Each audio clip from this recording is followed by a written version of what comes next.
નમસ્કાર પશુપાલન મિત્રો, સ્વાગત છે વિડીયોની અંદર અને હું છું આપણો દોસ્ત રમેશ. મળી ગયા છે આજે એક મિત્રો એક નવા વિડીયોની સાથે અને વિડીયોની અંદર વાત કરીએ તો પશુપાલન મિત્રોના એવા પ્રશ્નો હતા કે આપણું તાજું વિયણ થયેલું હોય એ પશુનું અમે દૂધ ભરાવીએ છીએ તો તેની અંદર ફેટની ટકાવારી કેમ નથી આવતી, ફેટ કેમ નથી આવતા, એ વિશે આપણે વાત કરવાના છીએ. જે મિત્રો 10 થી 12 મહિના પહેલું વિયણ ગયેલું હોય પશુ એનું દૂધ ભરાવીએ તો તેના ફેટ છે તે 10 થી 12 સુધી ફેટ આવતા હોય છે. પણ જે મિત્રો તાજું વિયણ થયેલું છે અને 5 કે 10 દિવસ પછી આપણે દૂધ ભરાવવા જઈએ તો તેની અંદર ફેટની ટકાવારી આવતી નથી, એટલે કે ફેટ ઓછા આવે છે. તે માટે શું કરવું જોઈએ એ વિશે આપણે સંપૂર્ણ માહિતી મેળવવાના છીએ વિડીયોમાં મિત્રો તમે લાસ્ટ સુધી દેખતા રહો અને છેલ્લે સુધી જોડાયેલા રહો. ચાલો તમે આપણે મિત્રો વિડીયોની શરૂઆત કરીએ.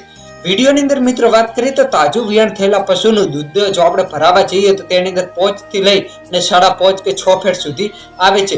એ ફેટ વધારવા માટે શું કરવું જોઈએ એ વિશે વાત કરીએ તો જ્યારે પણ મિત્રો આપણા પશુનું દોહણ કરીએ ત્યારે આપણું તેનું બચ્ચું હોય તે 500 મિલીથી લઈ અને 1 લીટર સુધી તે પશુને આપણે જે તેનું બચ્ચું છે એ બચ્ચાને પાઈ લેવું. જેટલું પણ મિત્રો આગળનું દૂધ જો અલગ રાખીએ અને જો એ બચ્ચાને પાઈ લઈએ અને જો મિત્રો આપણે પાછળનું દૂધ ભરાવીએ તો તેની અંદર તમારા મિત્રો ફેટની ટકાવારી વધી જશે. આવી રીતે જો મિત્રો તમારી પાસે જો 10 જેટલી ભેંસો હોય તો મિત્રો તમે છે તે આગળનું દૂધ છે તે દરેક ભેંસનું 1 લીટર જેટલું દૂધ લઈ અને 10 ભેંસોનું 1 લીટર લેશો એટલે 10 લીટર થઈ જશે. અને બાકીનું જે દૂધ હોય છે તે 1 લીટર આગળનું લઈ લેવાનું અને જે બાકીનું દૂધ છે તમારે મિત્રો મિશ્રણ કરીને તે અલગથી ભરાવું અને જે 1 લીટર આગળનું લીધું 10 લીટર એ પણ મિત્રો તમારે અલગથી ભરાવું, જેના લીધે તમારા ફેટની ટકાવારીની અંદર વધારો જોવા મળશે. અને આવા દરરોજના વિડીયો જોવા માટે તમે અમારી યુટ્યુબ ચેનલ સબસ્ક્રાઇબ કરો.